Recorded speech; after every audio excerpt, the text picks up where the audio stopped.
Hello. The automotive security is protecting us, all of us, inside vehicles as well as near vehicles. So whenever we are driving a car, it protects us from falling off the bridge. And as well, when we are walking in the streets, it protects us from cars coming upon us and hitting us.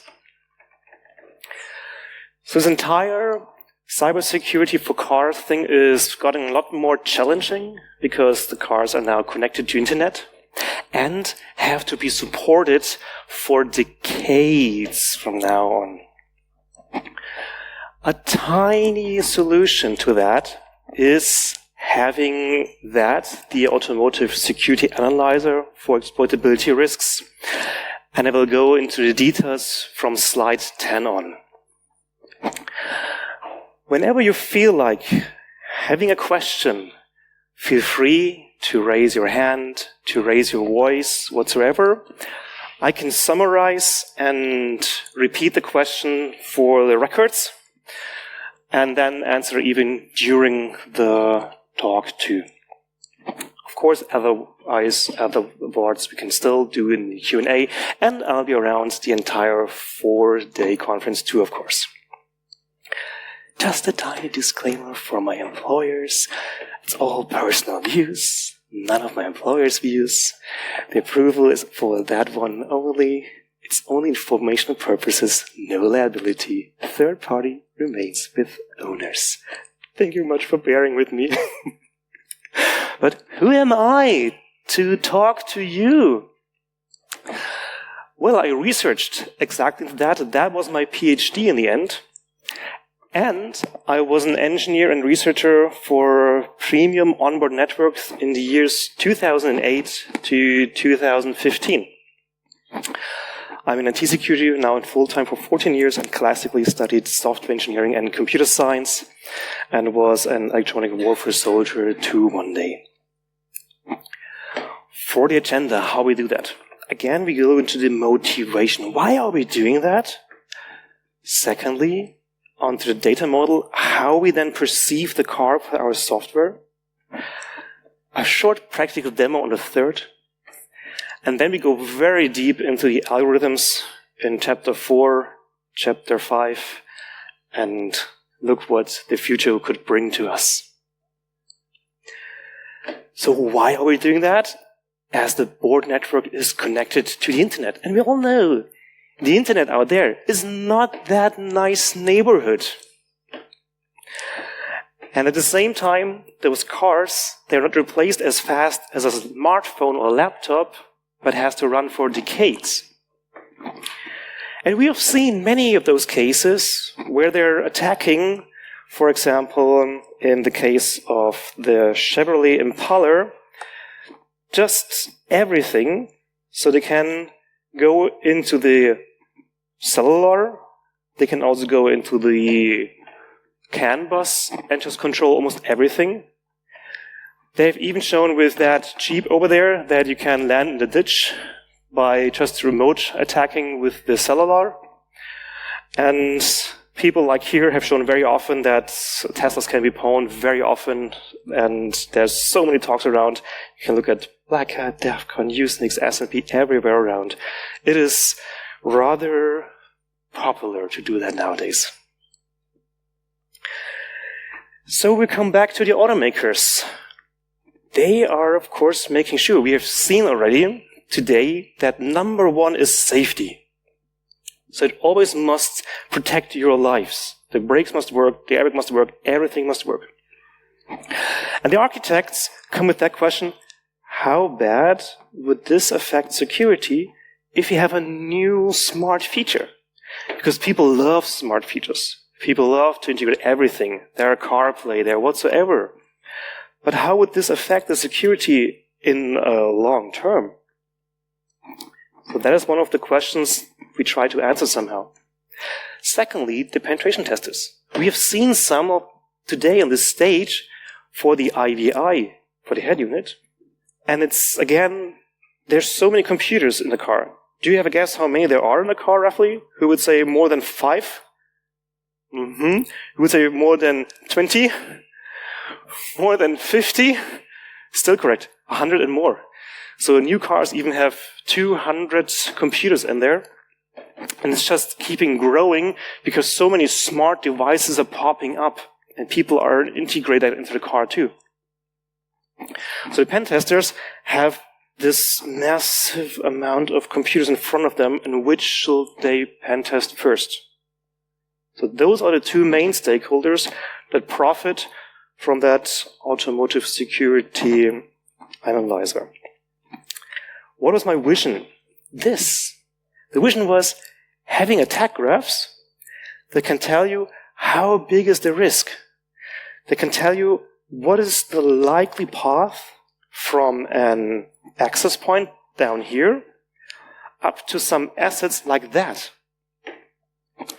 And it should help you by saying how much of the probability you have and also what is the monetary risk with all your lives also being included there.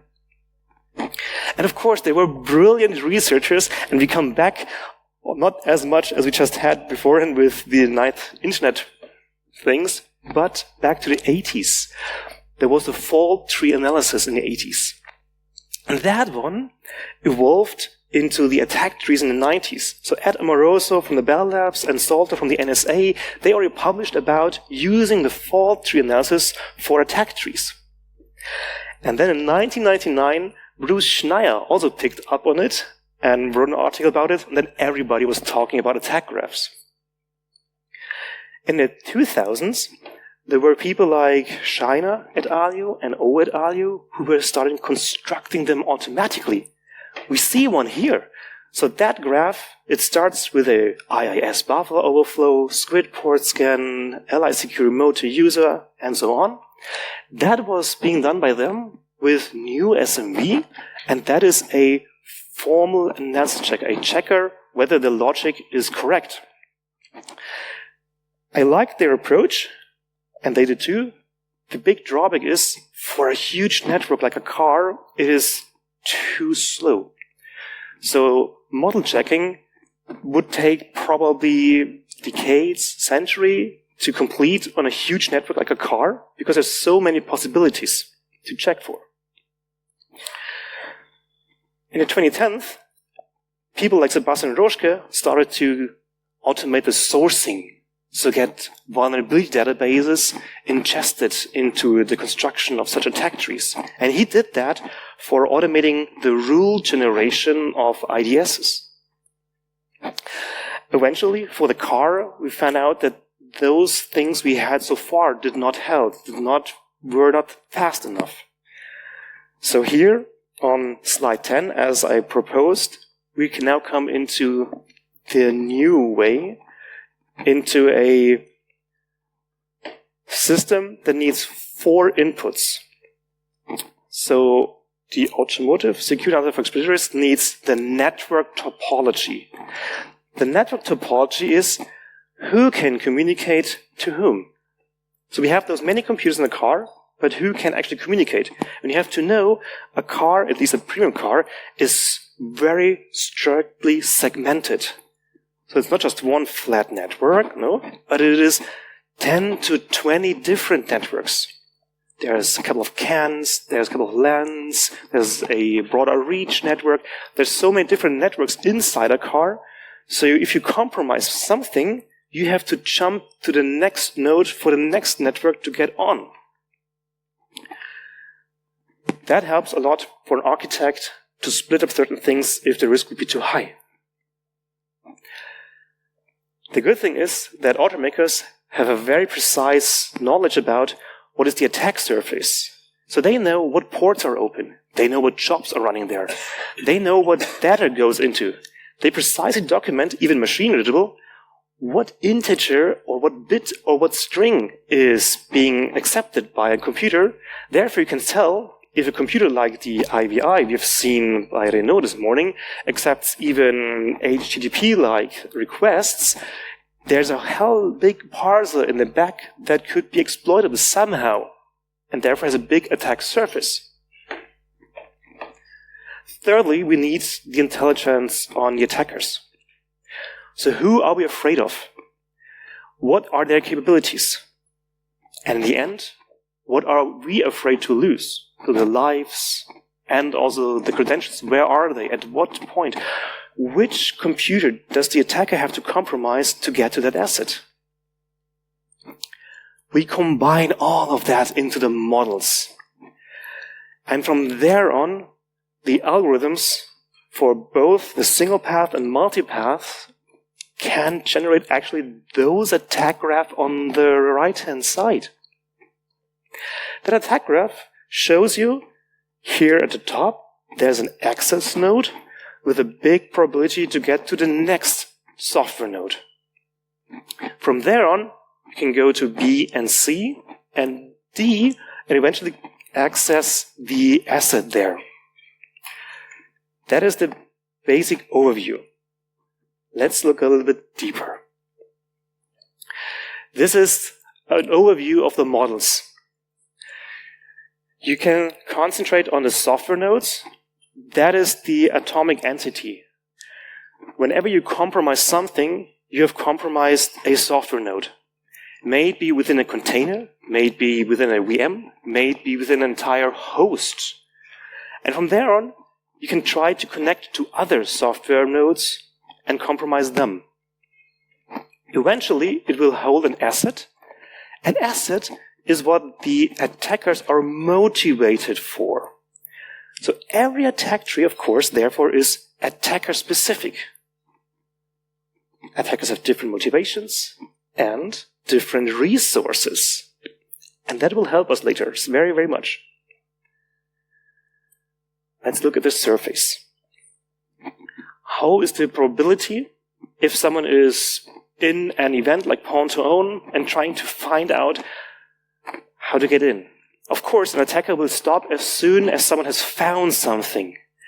So we do a rather easy Bernoulli process calculation that there is at least one vulnerability in there, and it ends with the variable v for the vulnerability, and you in automotive, you have deeper knowledge on how likely it is that that one software has a vulnerability because of complexity, because of history. And even if not, there are some numbers online that help you to get a generic number to start with. That you can combine to a total effort for creating an exploit, and the details on that you can find in my paper on the Secrypt I was publishing in France in the year 2015, and therefore save you from that now. Let's look into the network topology. We have here an XML file, and that can tell us who is talking to who with what messages.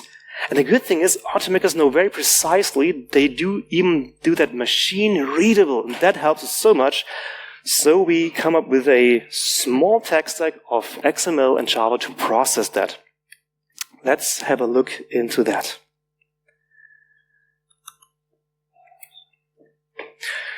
So looking into that, there is, of course, a main file. You can start with the main file, and in there you say, what is the XML files you have? You have your asset definitions, your attacker definitions, everything you put there into your code. And eventually you go into the crawler class, and there in the crawler class, you can then see the algorithms that are doing those calculations. We can let that run for that small example. It takes about 10 seconds usually.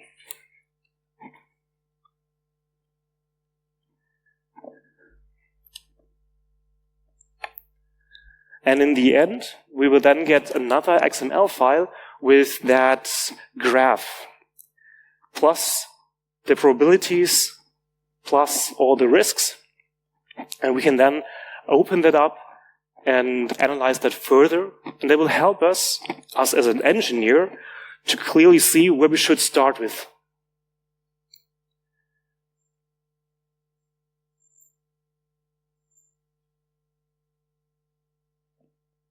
It's a lot slower without power, just on the mobile CPU. done here. Then we can go down to the output XML file, and we will get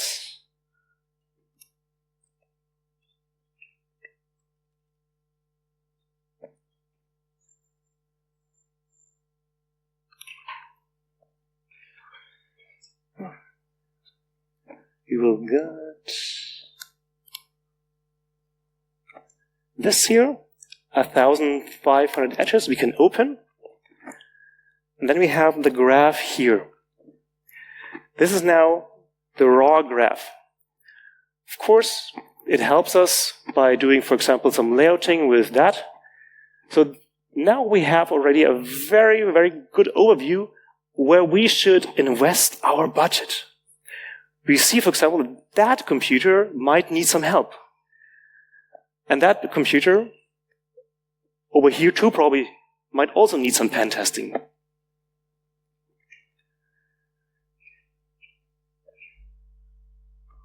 Let's go back.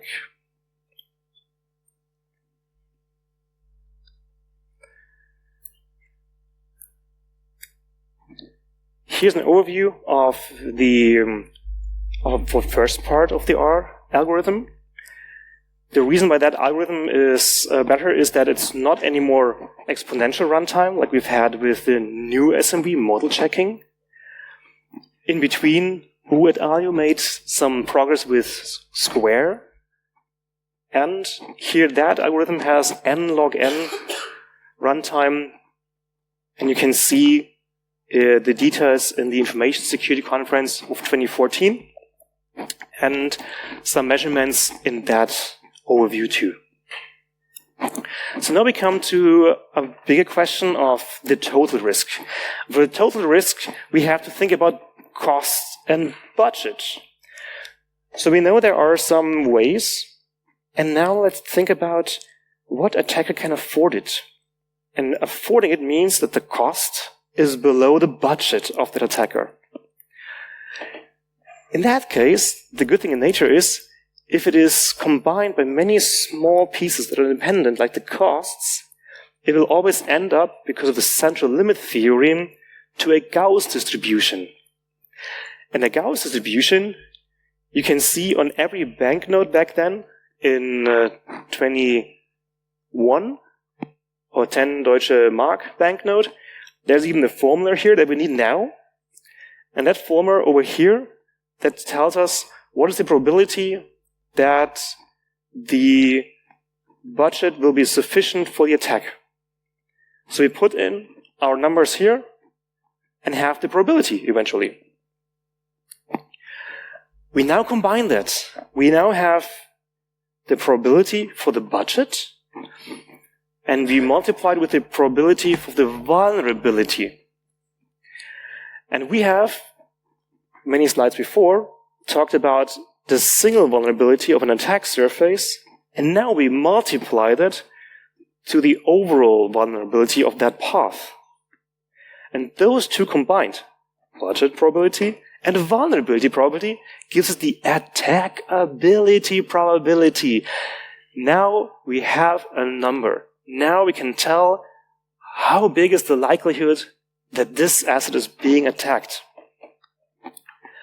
And the risk we get by multiplying that with the system assets value. So very classic approach, every mentioned person knows, and we can use that, and details you can see on the RS conference Prof 2018 on my paper and talk there. The same with the details of that algorithm, because that does the big number crunching.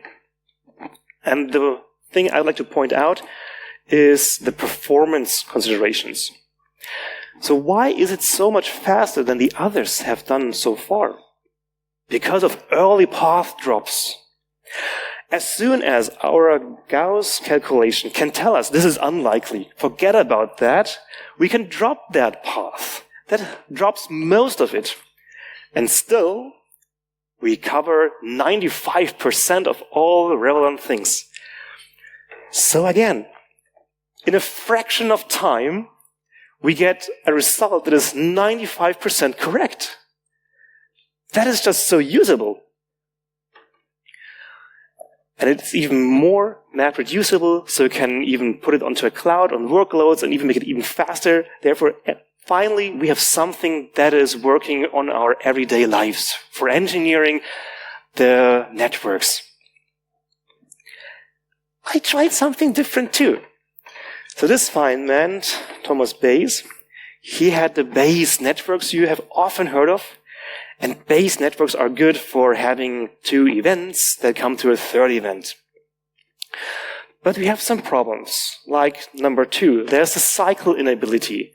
So if that set goes back to B somewhere, there is no algorithm in the world that can reliably give you an answer. It does not terminate always. It sometimes even just oscillates between a couple of numbers, which none of them are true. On the third one was, I would need some historic data, and I cannot model that into a Bayes network, unfortunately. And the first one is a distribution table explosion, which means that only 30 inputs would need 17 gigabytes of memory. And I tried to fix that with such funnels, so it was somewhat working. We get this huge Bayesian network. It looks really beautiful, but it's so useless. It does not infer anymore. You don't have enough memory, CPU to get a reasonable number out of it. At least for very small things, it's working. So I compared that. I had the 2 algorithms then, eventually the Bayes one and my own one. And I had the benchmarks. And I could clearly tell that, yes, it is a lot faster. So the red one, you can see it computes very fast, maybe the chain, multibus, or mesh one, compared to the blue one, where even the chain has quite some runtime. And the very same for the memory. So the red algorithm stays always within about 50 megabytes to 100 megabytes, very nicely to do on your own laptop. While the Bayes network just skyrockets, unfortunately. And to get to those numbers, those fine-grained 0 to 4000, I needed some scalable synthetic model. We had the very easiest one, the chain on the left-hand side, the multibus, which you can usually think of as a typical car network, and the mesh, which would be just a internet flat network where everybody could communicate to everybody. So for realistically sized graphs, we get something useful like that. We can see again, here is something that needs pen testing. There probably too. Maybe that one too, if you have money. And we can see on the top there's 3 nodes. Those 3 red nodes are the accesses where they come in. They go through that car network and end up at the assets down there. And from the thickness of the arrows, look at that thickness. You can tell immediately, by far, from the very last part here in the room, you can tell these are the 2 assets with the biggest risk of being hacked. So let's think about those first again. That's something that everybody can use in the everyday engineering. And of course, for the future work, I'd love to do so many more things like having a complete graphical user interface, more input for higher assurance, networks beyond automotive, documentation, and so on. There's plenty of material that you could already see. Maybe the pattern number 1 has the most about the Salfer here. There are the 3 conference papers I already mentioned during the talk. You can have a look at it if you'd like to have more details of it. And there's even the software online on GitHub, if you like to look very closely at the very single line of that Java code. And if you like to know everything about it, every single thing, there's a book even too, hundreds of pages, explaining everything from the beginning to the end in all details. There's that book for you. And I ended the book with those words. I will also end my talk now. And that is that if smart features that are not so smart, if these introduce further attack vulnerabilities. So someone can pay now by investing in proper security, or pay later by losing lives, assets, and revenues. Thank you very much for your attention. I wish you a safe and secure ride. Thank you. Thank you. We are a bit late, so I think we have time for one, maximum 2 questions. Any question? Oh. I've noticed that my MacBook Userland doesn't have patches for the 2038 32-bit rollover, and it's impacted. But those 200 computers that sit in an average car, those are fine, right? I would love to. The good thing is, there's new regulations coming up. There's the UN. What's that thing? Well, but there's also the problem of the installed base, which we always overlook. What do we do with the cars that we have? True. So first part of the question, the updates are mandatory because there's a new regulation coming up. It's getting in effect soon, UNRECE 155 and 156. So those must be updatable. And the time frames are crazy. They're thinking not just about years, but about decades. I've heard think that there are about 25 years of updates are mandatory for cars, which is totally crazy. Who knows that the company even survives that long? So that is something that is coming up, fortunately. So it's getting better. And now coming to the second part of your question with the base we have already out there. And that is really terrible, I must tell you. Because very often, it's not the automakers themselves that make the software, but it's some first tier, they're called. So it's companies that do the programming for you. You buy even complete computers from them. And as soon as they have developed everything and handed it over to you as a car maker, then they put the team onto different new projects. So the team is being dissolved, and even worse, the entire CI/CD pipeline, if they have one, is dissolved too. So it happened already so often that those suppliers were unable, after even a year, to make a new build. And that makes the smarter automakers now to force them to hand over the material so they can build it themselves, which is a huge commercial hassle to get that going. And even better, some premium automakers start to program themselves with own software developers and have an own stack that will they support for decades then and use it for all of their cars.